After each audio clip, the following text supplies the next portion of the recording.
తెలంగాణలో అధికారం సాధించిన కాంగ్రెస్ పార్టీ పార్లమెంటు ఎన్నికలకు సిద్ధమవుతోంది. ఎంపీ సీట్లను భారీగా గెలవటమే లక్ష్యంగా పావులు కదుపుతోంది. లోక్సభ అభ్యర్థుల ఎంపికపై దృష్టి సారించిన కాంగ్రెస్ హైకమాండ్ గెలుపు గుర్రాల కోసం అన్వేషిస్తోంది. మేమే కాంగ్రెస్ గెలుపు గుర్రాలమంటున్న నేతలు ఎవరు? Watch the story.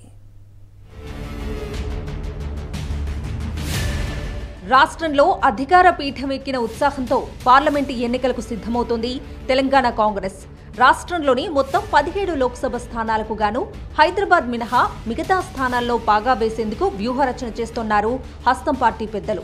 గత ఎన్నికల్లో మల్కాజ్గిరి, నల్లగొండ, భువనగిరి పార్లమెంట్ స్థానాలు కాంగ్రెస్ గెలుచుకుంది. ఈ ముగ్గురు ఎంపీలు ఇప్పుడు అసెంబ్లీకి ఎన్నికయ్యారు. ఒకరు సీఎంగా, మిగిలిన ఇద్దరు రాష్ట్ర మంత్రులయ్యారు. ఈసారి కనీసం 12కు పైగా స్థానాలు గెలుచుకోవాలని హస్తం పార్టీ టార్గెట్గా పెట్టుకుంది. గ్రేటర్ హైదరాబాద్ మినహా మిగతా పార్లమెంట్ సెగ్మెంట్లలో కాంగ్రెస్ ఎమ్మెల్యేలే ఎక్కువగా ఉండటం హస్తం పార్టీకి గెలుపుపై ధీమా పెంచుతోంది. దీంతో ఎంపీ టికెట్ కోసం ఈసారి పార్టీలో పోటీ బాగా పెరిగింది. దీనికి తోడు ఎమ్మెల్యే టికెట్ ఆశించిన చాలా మందికి కాంగ్రెస్ హైకమాండ్ ఎంపీ టికెట్ హామీ ఇచ్చింది.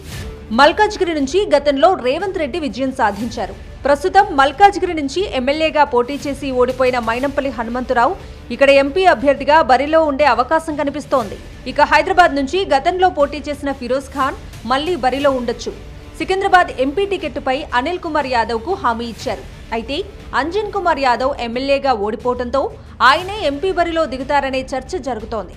ఇక చేవెళ్ల టికెట్ కేఎల్ఆర్ ఆశిస్తున్నారు. అయితే బీఆర్ఎస్ లేదంటే బీజేపీ నుంచి కీలక నేతలను ఆకర్షించి బరిలో దింపవచ్చనే చర్చ కూడా సాగుతోంది.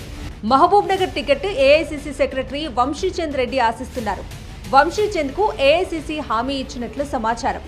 నాగర్ కర్నూల్ పార్లమెంట్ టికెట్ మల్లు రవి లేదంటే మందా జగన్నాథంకు ఇచ్చే పరిస్థితి ఉంది. భువనగిరి టికెట్ కోసం చామల కిరణ్ ట్రై చేస్తున్నారు. ఎల్బీ నగర్ నుంచి అసెంబ్లీకి పోటీ చేసి ఓడిపోయిన మధుయష్ కి కూడా భువనగిరి ఎంపీ టికెట్ అడుగుతున్నారట.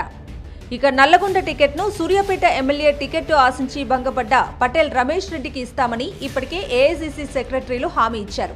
అయితే అధిష్టానం ఆదేశిస్తే ఎంపీగా పోటీ చేస్తానని జానారెడ్డి ప్రకటించడంతో మళ్లీ చర్చకు దారితీసింది.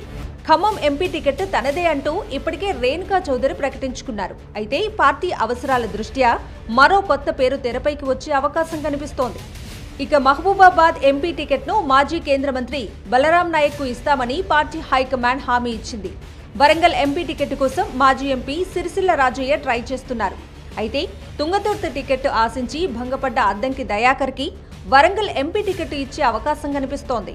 కరీంనగర్ ఎంపీ టికెట్ను బలమూరి వెంకట్ కు ఇస్తామని హామీ ఇచ్చారు. కానీ ఎమ్మెల్సీ జీవన్ రెడ్డి కూడా ఎంపీ టికెట్ కోసం ట్రై చేస్తున్నారని టాక్. ఇక పెద్దపల్లి ఎంపీ టికెట్ను వివేక్ తన కొడుకు వంశీకి అడుగుతున్నారట. లేదంటే ఏ చంద్రశేఖర్ కు అక్కడ టికెట్ ఇచ్చే అవకాశం ఉందట. ఆదిలాబాద్ ఎంపీ టికెట్ కోసం నరేష్ జాదవ్ ప్రయత్నం చేస్తున్నారు. మెదక్ ఎంపీ బరిలో మాజీ ఎమ్మెల్యే జగ్గారెడ్డి ఉండే అవకాశం ఉంది. ఇక జహీరాబాద్ నుంచి మాజీ ఎంపీ సురేష్ షెట్కార్ పోటీ చేయనున్నట్లు సమాచారం.